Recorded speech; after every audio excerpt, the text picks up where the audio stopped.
ஸ்ரீமன்னாராயண நாராயண ஸ்ரீமன்னாராயண நாராயண ஸ்ரீமன்னாராயண நாராயண பட்டதிரி உருகும் பரமனா நலம் தரும் நாராயணீயம் அருள் வழங்குமே தினம் நம்மை காக்குமே.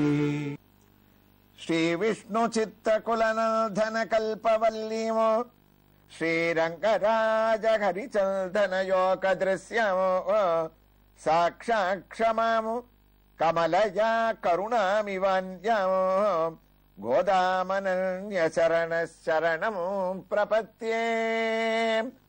நாராயணியத்தினுடைய உயர்ந்த ராமாயணத்தினுடைய ஒரு வைபவங்களை எல்லாம் பட்டத்திரி குருவாயூரப்பனிடத்தில் விண்ணப்பிக்க கண்ணனான குருவாயூரப்பனும் பரம சந்தோஷத்தோட பட்டத்திரி வர்ணிக்கக்கூடிய ஸ்ரீராமச்சந்திரமூர்த்தியினுடைய சரித்திரங்களை எல்லாம் சிரவணம் பண்ணிட்டு இருக்கார்.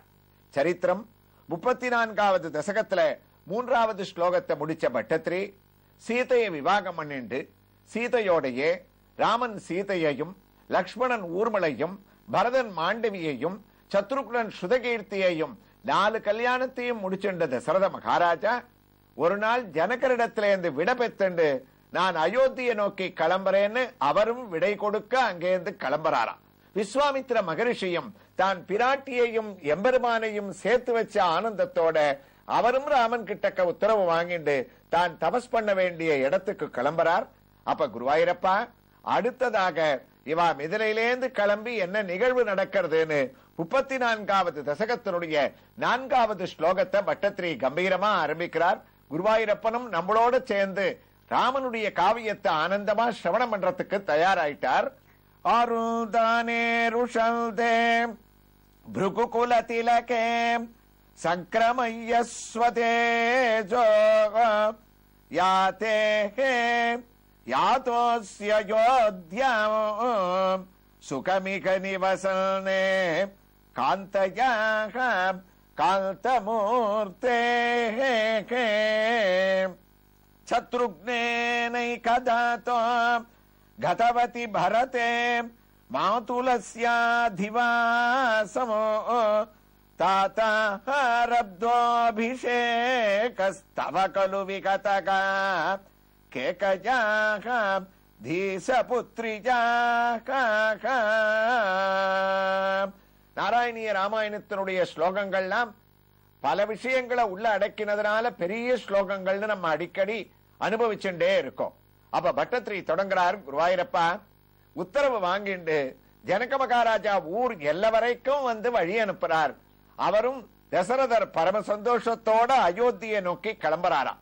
அப்ப பல பேர் சரித்திரங்கள்ல சொல்றார் ஜனக மகாராஜா பலவிதமான சீர்வரிசைகளை எல்லாம் கொடுக்கிறார் ராமனுக்கும் மற்ற மாப்பிளைகளுக்கும். என்ன கொடுத்தார்னா 600 விதமான யானைகளை கொடுத்தாராம். 600 யானைகள் ஜனகர் கொடுத்தது. சரித்திரம் என்ன அப்படின்னா அடுத்த அவதாரமான கிருஷ்ணாவதாரத்துல பகவான் நப்பின்னை பிராட்டியை கல்யாணம் பண்ணிட்டார். நப்பின்னையினுடைய தகப்பனார் கும்பர்னு பேரு. அவர் சீர் கொடுக்கும் போது 400 யானைகளை சீரா கொடுத்தாராம். அதனாலதான் ஆண்டாள் நாச்சியார் உந்து மதகளித்தன் ஓடாத தோல்வழியன்னு ஆச்சரியமாக யானைகளை பத்தி ஒரு பாசுரம் எழுதினார். 600 யானை ராமனுக்கு ஜனகர் கொடுத்த சீதனம், 400 யானை கும்பர் தான் நப்பின்னைக்கு கொடுத்த சீதனம். அதனாலதான் ஆண்டாள் பிராட்டி என்ன பண்ணா தன்னுடைய ஒரு திருக்கல்யாண மகோத்சவத்துல தான் பாசுரத்தை எழுதும் போது வாரணம் 1000 சூழ வலம் வந்து நாரணன் நம்பி நடக்கின்றான் நின்னதர்னு ஆச்சரியமா எழுதினான். 600 ஜனகர் கொடுத்ததும் 400 கும்பர் கொடுத்ததையும் சேர்த்து 2 பேருக்கு நான் குறைஞ்சவன் இல்லைன்னு எங்க அப்பாவான விஷ்ணு சித்தரான பெரியாழ்வார் என்னுடைய கல்யாணத்துல 1000 யானையை சீரா கொடுத்தார்னு வாரணம் 1000 பாடினாளாம். என்ன பொருத்தம் பாருங்க.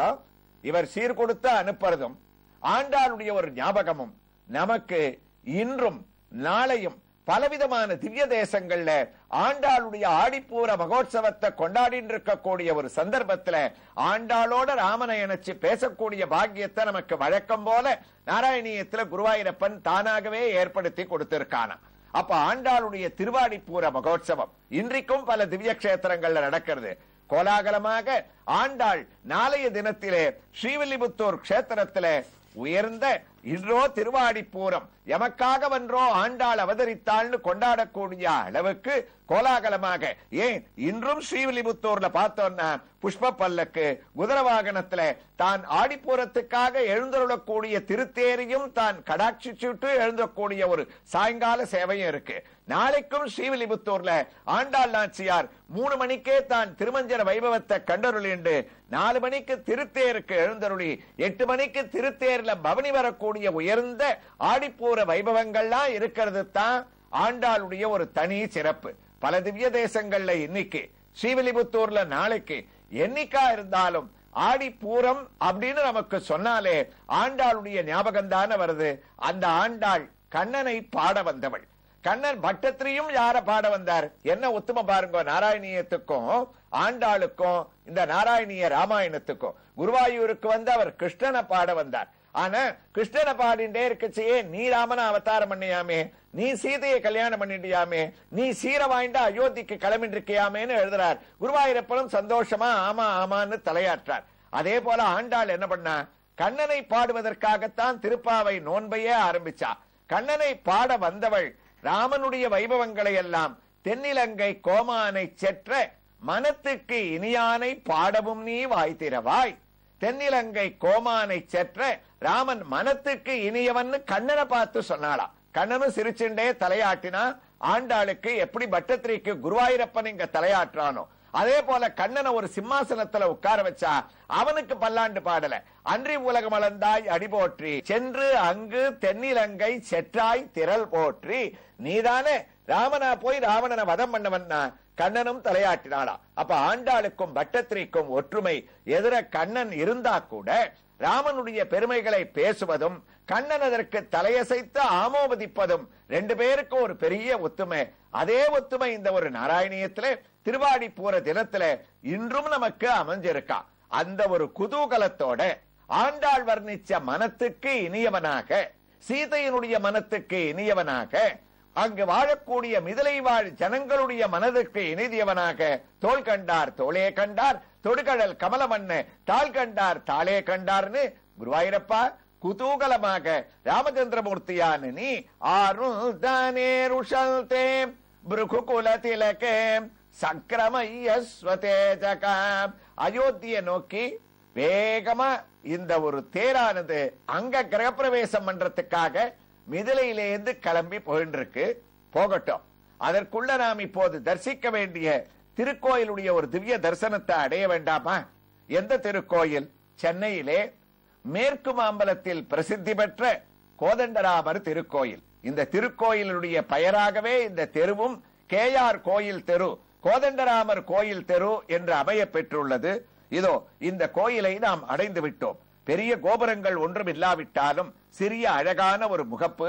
அந்த முகப்பிலே பட்டாபிஷேக திருக்கோலத்திலே ராமன் சீதையோடும் லக்ஷ்மணனோடும் நம்மை வரவேற்க கோயிலுக்குள்ளே நுழைந்து விட்டோம்.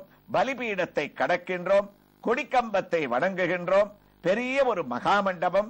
அந்த மகாமண்டபத்தை நாம் கடக்கும் போது ஆகா, ஆண்டாளை பற்றி நாம் பேசிக் கொண்டிருந்தோமே, அந்த ஆண்டாள் நாச்சியார் இங்கு தனி சன்னதியாக இந்த திருக்கோயிலிலே சேவை சாதிக்கின்றாள்.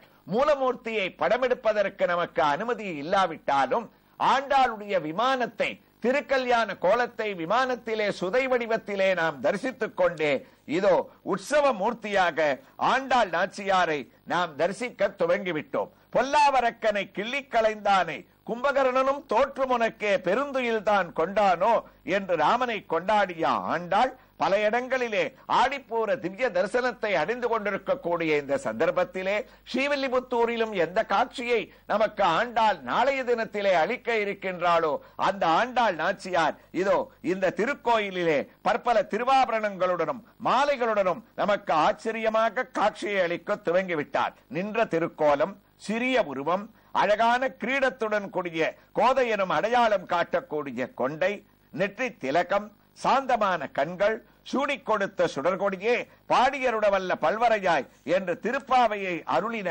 மந்தஸ்மிதமான திருவாயை தரிசித்துக் கொள்கின்றோம். கண்ணனிடத்திலே கூடாரவல்லி பாசுரத்தில் கேட்டு பெறப்பட்ட தோடு, செவிப்பூ, பாடகம், பச்சை வெள்ளைக்கல் என பல்கலனும் யாமணிவோம் என்ற ஒரு சேவை.